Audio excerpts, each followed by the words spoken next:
Okay, next chapter है हम लोगों का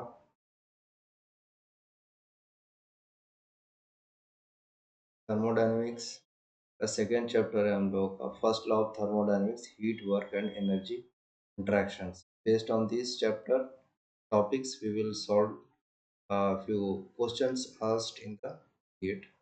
Okay. Uh, Previous year questions we will choose some conceptual type. Okay, let's say we are going to solve 28 number. Okay, what it is? क्या बोल रहा है? For an ideal gas with constant values of specific heats. Okay, C value is given, Cp or Cv is given, is constant for calculation of the specific enthalpy.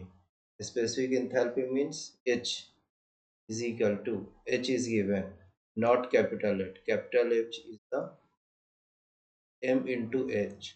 Okay, this small h and capital H ये दोनों अलग अलग है. This is our specific enthalpy. What is the formula? क्या होता है? H is equal to U plus P V. Small h, small u, small v होना चाहिए दोनों साइड में. It is sufficient to know only the temperature. Temperature pressure होना चाहिए, temperature volume होना चाहिए और टेम्परेचर मास होना चाहिए. इस इक्वेशन में देखा जाए तो मास तो कहीं का नहीं है, लेफ्ट साइड में भी राइट साइड, तो डी वाला तो होगा. ओके, सी वाला ही नहीं हो सकता. क्यों? क्योंकि वॉल्यूम में स्पेसिफिक वॉल्यूम अवॉर्ड होना चाहिए. ये स्पेसिफिक वॉल्यूम है, पता होना चाहिए. Capital V is equal to M small v, या यू कहें small v is equal to capital V upon M. Small v को हम लोग स्पेसिफिक वॉल्यूम बोलते हैं. ओके, जिसको मोलार वॉल्यूम भी हम लोग लास्ट क्लास में डिस्कस किए थे. टेम्परेचर और प्रेशर होना चाहिए. क्या? सी तो होगा नहीं, डी. डी टेम्परेचर प्रेशर होना चाहिए था. क्या? PV is equal to MRT भी लिख सकते. क्या होता है? Ideal gas equation equal to MR into T. Okay, तो यदि हम लोग कुछ ऐसा करें, इस m को यहाँ नीचे ले आए तो कैपिटल V अपॉन एम होगा, small v is equal to R into T. तो हम लोग ऐसे भी लिख सकते हैं plus R into T. Right. तो क्या बोल रहा है बी में? टेम्परेचर और प्रेशर होना चाहिए. क्या? प्रेशर तो कहीं दूर दूर तक नजर नहीं,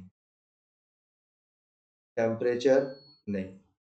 इस वाले इक्वेशन में या तो प्रेशर होना चाहिए या स्पेसिफिक वॉल्यूम होना चाहिए, कोई कॉम्बिनेशन है नहीं.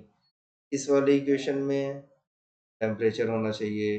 ओके, लेकिन यू क्या है? लास्ट क्लास में बताए थे you is the function of temperature only. Okay, और आर और टी भी हम लोगों का you is the T temperature है, क्योंकि आर कैरेक्टरिस्टिक्स गैस कांस्टेंट है. दूसरे तरीके से ये समझें, H is equal to U plus R T. हमें जो इक्वेशन है, ये तो कंप्लीट फंक्शन ऑफ टेम्परेचर है. R is the characteristics gas constant. U क्या है? यू इज इक्वल टू हम लोग जानते हैं C V is equal to del U upon del T at constant volume. के हम लोग क्वेश्चन की ओर जाएंगे. क्वेश्चन में बोल रहा है constant values of specific heat C P और सी वी, इसे हम लोग यूज करेंगे यहाँ पर. ओके, तो यहाँ पर यू को क्या लिख सकते हैं? डेल यू बराबर, इसे हम लोग क्या लिख सकते हैं? डेल यू बराबर C V del T function of volume, constant volume. तो हम लोग कह सकते हैं क्या? U is the function of temperature. वही तो बताया था मैं यहाँ पर. Okay, so H is the function of temperature. Okay, so Cv क्या है? Cv is the function of, Cv is the function of temperature only. Okay, तो answer will be A. Okay, next question हम लोग करने जा रहे हैं. Next question कुछ न्यूमेरिकल करते हैं.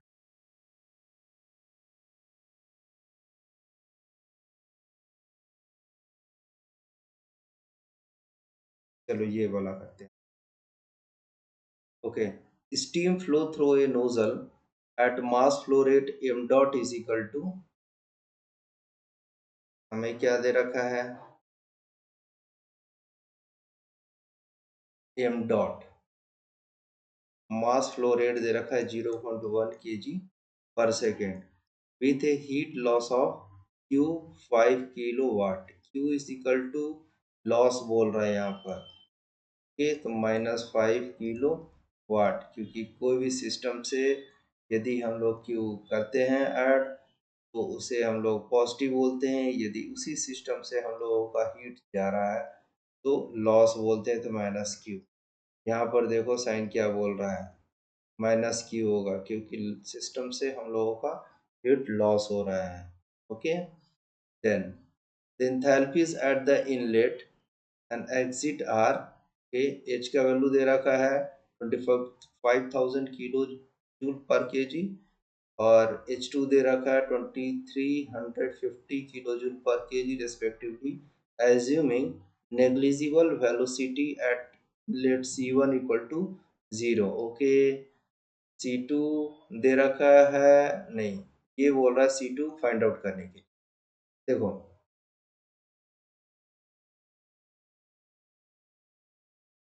यहाँ पर हम लोग करेंगे स्टेडी फ्लो एनर्जी इक्वेशन का यूज।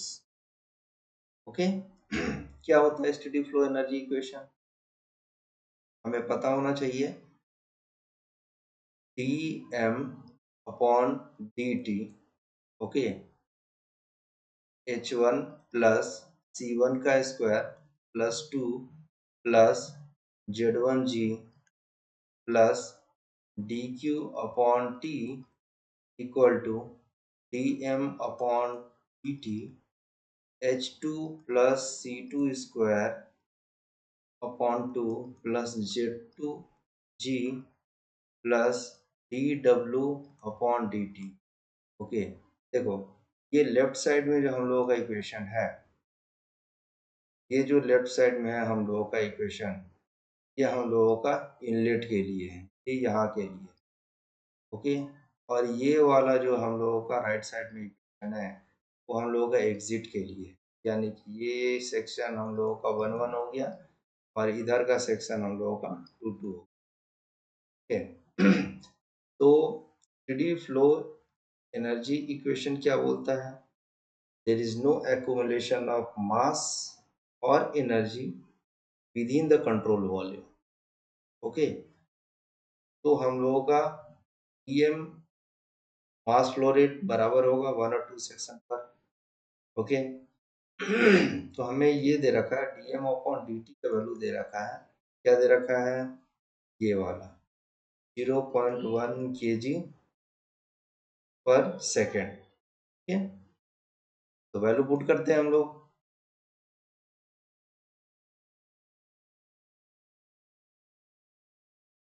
डिलीट करो। ओके, इसे यहाँ यूज करते हैं 0.1, ओके, यहाँ पर H1 वन सेक्शन पर H1 का वैल्यू कितना दे रखा, 2500, देखो किलो जूल में है तो 10⁻³ कर दिया, ओके, प्लस C1 का वैल्यू 0 है ना, यहाँ पे 0, Z1 और Z2 भी 0 होगा, क्योंकि एक हम लोग बॉटम लाइन ऐसे ड्रॉ करें रेफरेंस लाइन और सेंट्रल लाइन यहाँ से ड्रॉ करें, तो यहाँ जो वन सेक्शन पे Z1 मिलेगा और यहाँ जो Z2 मिलेगा 2 सेक्शन पे बराबर होगा, तो Z1 equal to Z2 both side cut. Okay, यहाँ ये तो हो गया ब्रैकेट क्लोज। अब dq upon T mass heat loss rate, देखो यहाँ लॉस हो रहा है ना तो माइनस लगाएंगे, लॉस हो रहा है यहाँ पर, तो -5 × 10⁻³ किलो वाट में, तो वाट में लाएंगे, equal to same right side H2 का वैल्यू कितना दे रखा है, दे रखा है 2350 × 10⁻³ C2 का वैल्यू कितना दे रखा है, ये तो निकालना है, plus C2 square upon 2, Z2 तो गायब हो गया था, वर्क डन कितना हुआ है वर्क डन तो नोजल के केस में वर्क होता ही नहीं है, बस नोजल का काम ही होता है हमें वेलोसिटी इंक्रीज करके देना। ओके, डिफ्यूजर जस्ट इसका अपोजिट होता है। ओके, तो प्लस 0। चलो C2 का वैल्यू निकालते हैं हम लोग।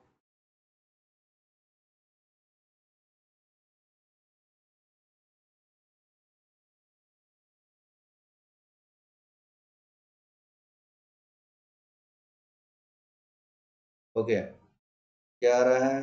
0.1 इंटू 2500 इंटू 3 ब्रैकेट क्लोज -5123, ठीक है, डिवाइड कर दो 0.1 के -2350 इंटू, ओके, इंटू 2। अब इसका क्या करना है, हमें रूट निकालना है। रूट निकाल दो यहाँ पर। रूट निकालने पर आया हमें 447.2। क्या क्या है? 447.21 बोल रहा। 2 डेसिमल तक, 2 डेसिमल पता होना चाहिए। यहाँ पर 2 5 से ज़्यादा होता तो 2 2 हो जाता। ओके, तो 447.21 आ रहा है, करेक्ट।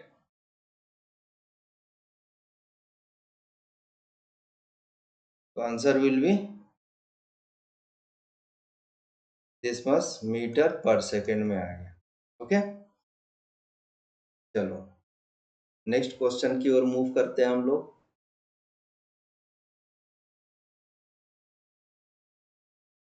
चलो एक अच्छा क्वेश्चन मिला हमें, ठीक है। 45 करते हैं। Air is contained in a frictionless piston cylinder arrangement as shown in the figure, ठीक है। The atmospheric pressure is 100 kPa। एक एटमॉस्फेरिक प्रेशर लग रहा है, ऐसा लग रहा होगा कुछ, PATM। An initial pressure of air in the cylinder is, मतलब इसके अंदर जो इनिशियल PI दे रखा है, इनिशियल 105 kPa। PATM कितना दे रखा है? 100 kPa। Area of the piston is, यदि इसका एरिया कुछ इस तरीके का है पिस्टन का, है ना, ये एरिया दे रखा है। कितना दे रखा है भाई? 300 centimetre square. Heat is now added, okay, यहाँ क्यू सप्लाई कर रहे हैं। And the piston move slowly, expand करेगा गैस। ये बार इसको ऐसे धक्का देने का कोशिश करेगा तो piston will rise up slowly from its initial position until it reaches the stops। ये स्टॉप है, ये स्टॉप है। Okay, the spring constant of the linear spring is इतना, के का वैल्यू दे रखा है। Okay, considering the air inside the cylinder as a system, the work interaction is dash joule. Okay, 2 number का GATE में question है, 2020 का question है। देखो, जब क्यू सप्लाई दे रहे हैं, कुछ कुछ हीट दे रहे हैं, उसके रिजल्ट में हमें वर्क मिलेगा। तो that work this question is asking, क्या वर्क हो सकता है? W is equal to work is equal to, इस क्यू के कारण जो इसके ऊपर प्रेशर लग रहा है, क्या होगा? प्रेशर इज इक्वल टू क्या होता है? Force upon area. ओके, हमें प्रेशर दे रखा है, तो प्रेशर की ओर हम लोग सोचेंगे। P इंटू ए पिस्टन के ऊपर में, ठीक, हमें क्या आ गया? P इंटू ए को मल्टीप्लाई किए तो फोर्स आ गया। वर्क डन बराबर क्या होता है? Force into distance. ओके, तो डिस्टेंस, पिस्टन को ही तो डिस्टेंस मूव करा रहे हैं, ऊपर की ओर ले जा रहे हैं। तो ये पिस्टन कहाँ तक जाएगा जब तक ये स्टॉपर को टच ना कर पाए। तो कितना डिस्टेंस ट्रेवल करना पड़ रहा है पिस्टन को? 8 + 8। ठीक है, पूरा पिस्टन यहाँ से यहाँ तक जाएगा तो स्टॉप हो जाएगा, तो वर्क डन यहाँ तक जाएगा, यानी ये दोनों डिस्टेंस को कवर करेगा। तो डिस्टेंस कितना हो गया? तो 8 + 8 16, ओके, इंटू 10⁻² कर दिए हैं, क्योंकि मीटर में कन्वर्ट किए। ठीक है, ये हो गया। नहीं तो मैं इधर बाद में इसे करता हूँ into distance. Okay, force into distance, work done आ गया इस। लेकिन जैसे ये पिस्टन यहाँ पर रीच कर रहा है, ओके, स्प्रिंग से टकरा रहा है, फिर भी ये हीट सप्लाई स्प्रिंग को कंप्रेस करने में मदद कर रहा है। तो वहाँ भी तो वर्क डन हो रहा है स्प्रिंग को कंप्रेस करने में। तो वर्क डन स्प्रिंग का क्या होगा? फॉर्मूला क्या होता है? Energy stored in the spring 1/2K × x²। ठीक है, ये तो क्लियर है, पिस्टन के लिए है। पिस्टन मूव्स अप के लिए है, ये किसके लिए है? स्प्रिंग कंप्रेशन के लिए है, कंप्रेसेस। ओके, तो इसके लिए तो पिस्टन मूव लीनियरली मूव कर रहा है। ओके, तो फोर्स इंटू डिस्टेंस हो गया, पी इंटू ए, यहाँ से आया फोर्स आ गया और डिस्टेंस को मल्टीप्लाई कर दिए, force into distance, work done they दिया पिस्टन को। और स्प्रिंग कंप्रेस हो रहा है तो 1/K × x²। अब ये फॉर्मूला कहाँ से आता है? ये फॉर्मूला हम लोगों का आता है वाइब्रेशन से। थोड़ा सा हम लोग देखते हैं कहाँ से आ रहा है, थोड़ा ये हट कर है। जैसे मेरे पास यहाँ पर एक स्प्रिंग है, एक एम मास है, के suppose is the spring constant. यदि मैं इसको इस तरीके से एक्स की ओर नीचे की ओर खींचता हूँ पकड़ के, ओके, तो ये मास एम चला गया इधर, ये रिजिड सपोर्ट वैसे ही रहेगा, स्प्रिंग थोड़ा सा इलोंगेट होगा। डिस्टेंस कितना गया? मिडिल से middle distance suppose x move की। ओके, पी फोर्स से हम लोग क्या कर रहे हैं? पी फोर्स से नीचे की तरफ पुल कर रहे थे। तो वर्क डन क्या होता है स्प्रिंग के केस में? One force into distance. तो हम करेंगे फोर्स इंटू डिस्टेंस। कितना मूव किया? यहाँ से यहाँ तक लिनियरली कितना मूव कर रहा है? X, force into distance. लेकिन ये पी जीरो टाइम, जीरो से स्टार्ट हो रहा है, P is equal to zero value से, और मैक्सिमम पी यहाँ तक जा रहा है, इसीलिए हम लोग इसका एवरेज ले लेते हैं P/2। यानी ये दूसरे टर्म में बोले तो जीरो से स्टार्ट कर रहे हैं प्लस पी बोल रहे हैं, और इसका एक एवरेज मैकेनिकल लोड ले लेते हैं। तो ये यहाँ पर ये आ गया, ब्रीफली यदि हम लोग अंडरस्टैंडिंग करें, ये आ गया क्या? Force into distance. ओके, अब देखो हमें क्या मालूम होता है? के इज इक्वल टू, और थोड़ा understand, k is equal to P upon del या एक्स होता है। ठीक है, क्योंकि याद रखो के का यूनिट कितना दे रखा है क्वेश्चन में, क्या है? ए का यूनिट, ए का यूनिट क्या है? न्यूटन पर एमएम, यानी न्यूटन पर मीटर, न्यूटन पर मीटर। सेटिस्फाई कर रहा है क्या फॉर्मूला? ऊपर में न्यूटन, यहाँ पे मीटर। ओके, अब हम लोग पी का वैल्यू यहाँ पर पुट करो, कितना आ रहा है? थोड़ा अच्छे से लिखते हैं। ओके,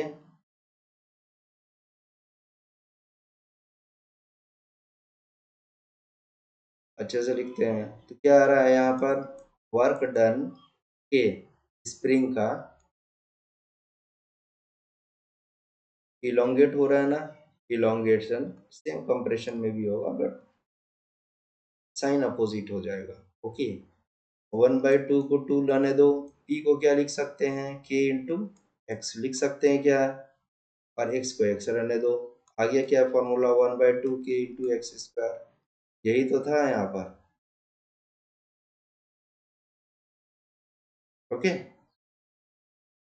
चलो तो हम लोग प्रॉब्लम सॉल्व करते हैं। Work done is equal to E कितना दे रखा है, 105 के पी ए। ओके, तो के को हम लोग क्या लिखेंगे, 10⁻³ पास्कल में लगा दिए, न्यूटन पर मीटर स्क्वायर। एरिया कितना दे रखा है पिस्टन का, कितने एरिया पे लग रहा है प्रेशर, ये पूरा एरिया पे लग रहा है ना, गैस पूरे एरिया पे दे रहा है ना, 300 इंटू 10⁻² का होल स्क्वायर। ठीक है, सेंटीमीटर स्क्वायर को मीटर स्क्वायर में लिए, इंटू डिस्टेंस, कितना पिस्टन मूव कर रहा है बताए थे ना, 8 + 8 16 इंटू 10⁻², अगेन मीटर में। ओके, प्लस ये कितना है 1/2, ओके, इंटू के इंटू x², के कितना दे रखा है, कितना दे रखा है 12.5 अपॉन, मीटर में है, में है तो मीटर में करो 10⁻³ ओके, इंटू x²।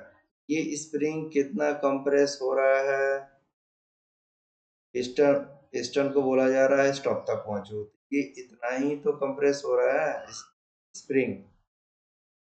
पिस्टन इसको धक्का दे रहा है, धक्का दे रहा है ना, ऐसे धक्का दे रहा, धक्का दे रहा है, ये कंप्रेस होते होते होते होते यहाँ तक पिस्टन पहुंच रहा है।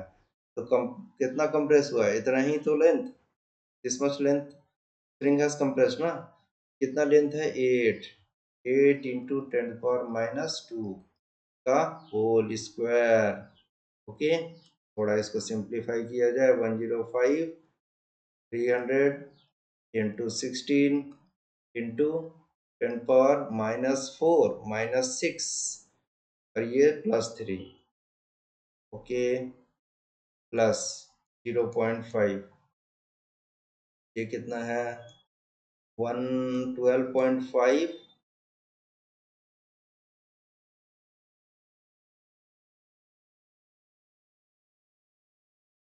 12.5, ये हाँ, it is 64, ओके, 10⁻⁴, 10⁻⁻1, ठीक है। चलो तो अब हम लोग कैलकुलेटर निकालते हैं।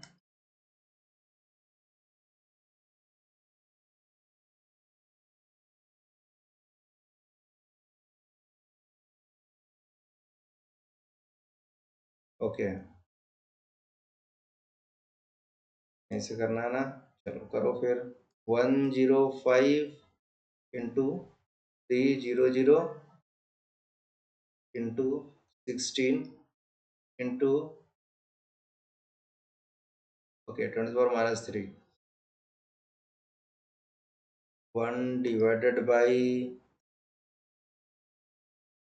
एक आ गया plus 0.5 into 12.5 into 64 divided by 10, okay, 544, 544, answer is 544 आ रहा है, ठीक है, जूल 544, ठीक है, हाँ जूल आएगा।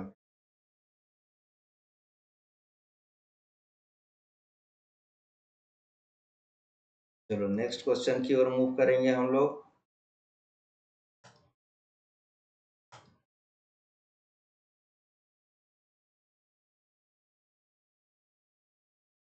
नेक्स्ट क्वेश्चन थोड़ा सा लेटेस्ट वाला देखते हैं। चलो, फर्स्ट लॉ के बेस पर 2022 में कुछ पूछा गया है, क्या बोल रहा है, consider 1 kg of an ideal gas, ठीक है, आइडियल गैस यानी PV is equal to MRT का कहीं ना कहीं यूज हो सकता है, करना पड़े, तो इसको थोड़ा सा रिकॉल करते हैं। ओके, 1 kg मास दे रखा है, 1 kg आइडियल गैस दे रखा है, प्रेशर दे रखा है 1 बार, temperature given 300 K, contained in a rigid and perfectly insulated container. ठीक, insulated means adiabatic. कोई एक चैम्बर है, ओके, चैम्बर में हम लोगों का ये परफेक्टली इंसुलेटेड है, adiabatic, okay. Specific heat of the gas constant volume, CV का वैल्यू दे रखा है, CV is equal to 750 joule पर kg K. Stirrer performs 225 kilo joule of work on gas. यहाँ पर एक स्टीरर लगाया गया जो कि रोटेट कर रहा है इस गैस चैम्बर के अंदर में। वर्क कितना दे रहा है, वर्क कितना दे रहा है हमें,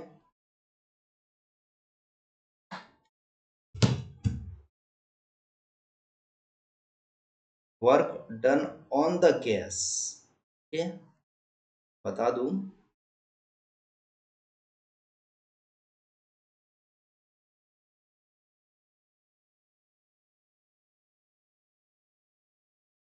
जब सिस्टम के ऊपर में हम लोग वर्क करते हैं,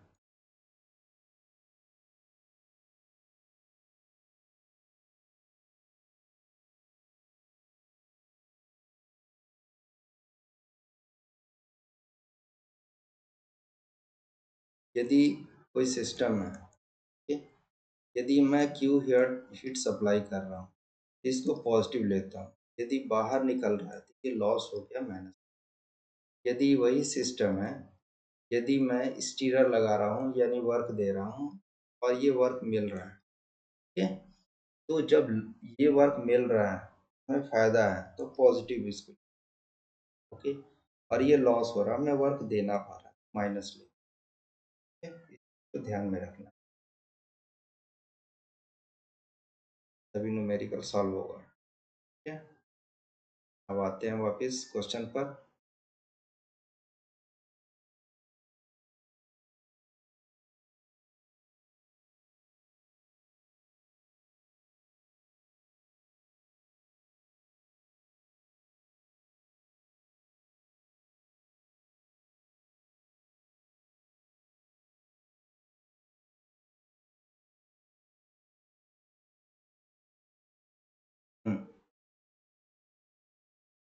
ठीक है, CV का वैल्यू दे रखा था, okay, the stirrer performs 225 kilo joule of work on gas, ठीक है, वर्क करना पड़ रहा है यानी कि -225 किलो जूल वर्क करना पड़ रहा है, हमें मिल नहीं रहा है सिस्टम से, ठीक है, तो लॉस में जा रहे हैं। Assume that the container does not participate in the thermodynamic interaction, okay, junction है, the final pressure of the gas will be, यानी कि P1 प्रेशर था, हमें P2 का वैल्यू निकालना है, ठीक है। देखो कैसे सॉल्व होगा, CV का वैल्यू दे रखा है, हमें पता है क्या, CV value specific heat at constant volume, CV is defined as the rate of change of internal specific energy to temperature at constant volume, कह सकते हैं, ठीक है, ये होता है फंडामेंटल डेफिनेशन। चलो, तो CV का वैल्यू दे रखा है 750, ओके, डायरेक्ट में यूज करते हैं थोड़ा सा, देखो Q is equal to, first law से Q is equal to del Q या डेल E प्लस W, ठीक है। क्वेश्चन क्या बोल रहा है, एडियाबेटिक, क्या है, इंसुलेटर है, यानी लॉस नहीं हो रहा, जीरो हो गया, is equal to del U, okay, plus work done, work done plus नहीं होगा, माइनस ये वाला वैल्यू डायरेक्ट पुट 225, ठीक है, ये 10 पावर 3 में कर दो स्टैंडर्ड में, या यू कहें U is equal to U2 minus U1, ठीक है, यानी किसी प्रोसेस के लिए Q1 से 2 is equal to U2 minus U1 plus W1 से 2, ठीक है, तो वही यहाँ पर मैं किया, ये एक्चुअली 1 से 2 दे रखा है, ठीक, -2 10 पावर 3, यानी कि ये हो गया हमें u2 माइनस u1, इसी को डेल u भी कह सकते हैं, 2 10 पावर 3, यही तो वैल्यू यहाँ पर डाल सकते हैं, ये मालूम ही है, dt निकलेगा क्या, ओके, तो डेल टी क्या निकलेगा, यानी कि T2 माइनस T1 क्या निकलेगा, final temperature minus initial temperature, steering कर रहे हैं ना, स्टीरिंग कर रहे हैं हम लोग, यानी कि इनिशियल टेम्परेचर 1 था, स्टीर करने के बाद गैस को बार बार स्टीरिंग कर रहे हैं, तो उसका करना हो गया T2, तो T2 minus T1 equal to, यहाँ से क्या आएगा, चेंज 225 इन 10 पावर 3, ओके, अपॉन CV का वैल्यू कितना है यहाँ पे, सेम हम लोग इक्वेशन यूज कर रहे हैं यहाँ पर, CV का वैल्यू कितना दे रखा है 750, ठीक है, का यूनिट में कोई छेड़छाड़ नहीं है, चलो कैलकुलेशन करते हैं।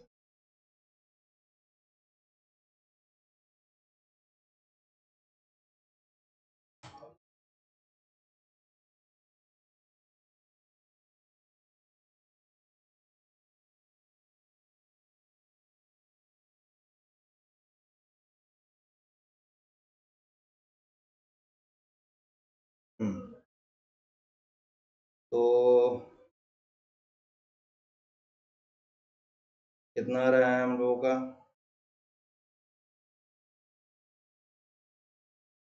T2 minus T1 equal to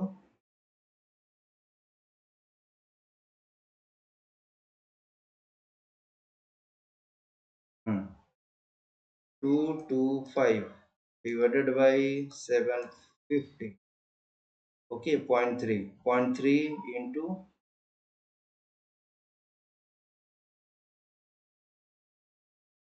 एक और मल्टीप्लाई 10, 300, ओके, 300 आ गया, ठीक है, T2 माइनस T1 आ गया, ठीक है, एक इक्वेशन तो ये आया मेरे पास, ठीक है, चलो इनिशियल टेम्परेचर दे रखा है क्या, क्वेश्चन में शुरू में ही इनिशियल टेम्परेचर T1 दे रखा था, 300 K का वैल्यू, ओके, T1 दे रखा है 300 K का वैल्यू, तो T2 निकलेगा क्या, T2 बराबर 300, यहाँ से पुट करो, 300 प्लस 300 यानी कि 600 K, हमें लेकिन निकालना क्या है, P2 का प्रेशर निकालना है, हमें निकालना क्या है, P2 का प्रेशर निकालना है, इसका फाइनल प्रेशर निकालना है, फाइनल P2 के, हमें आइडियल गैस इक्वेशन है, मैं बोला था ये यूज करना पड़ेगा, तो PV is equal to AMRT करेंगे, एक बार इनिशियल स्टेट के लिए, एक बार फाइनल स्टेट के, हीट देने से पहले 1 हो गया, हीट देने के बाद 2 हो गया, तो P2 प्रेशर बन गया, हीट देने के बाद V2 वॉल्यूम बन गया, हीट देने के बाद M2 मास हो गया, हीट देने के बाद R2 मास हो गया, हीट देने के बाद T2 टेम्परेचर। अब देखो 1 और 2 स्टेट में वॉल्यूम तो वही है ना जी, दोनों का डिवाइड कर दो, क्यों, क्योंकि रिजिड है ना, रिजिड वेसल है, वॉल्यूम तो बढ़ या घट रहा, बैलून की तरह बढ़ा और घट थोड़ी रहा है, मास तो वही है ना, 1 kg है ना, मास थोड़ी एडिशन हो रहा है, नहीं हो रहा है, तो M1 equal to M2, R भी कांस्टेंट होगा, सेम गैस ही तो हो रहा है, 1 में जो गैस था, सपोज एयर लेकर चले गए थे, चले थे, तो सेकंड स्टेट में आते आते एयर ही तो रहेगा, अब दूसरा गैस थोड़ी बदल जाएगा, तो टेम्परेचर और प्रेशर बढ़ सकता है, ठीक है, तो क्या आ गया, दोनों को डिवाइड करने पर P1 upon P2 is equal to T1 upon T2, correct, तो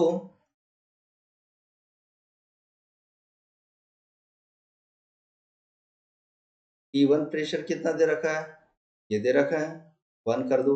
T2 तो निकालना है। T1 टेम्परेचर दे रखा है 300। T2 जस्ट अभी निकाले नीचे से, देखें कितना आया था, कितना आया था 600। चलो तो वैल्यू पुट कर दो 600। ठीक है, कितना आया 2। T2 का वैल्यू आ गया हमें 2, यूनिट होगा बार। ठीक है, तो answer will be here what, कहाँ गया 2 बार। ठीक है, इस तरीके का क्वेश्चन है, कुछ पूछे जाते हैं based on first law of thermodynamics. Okay.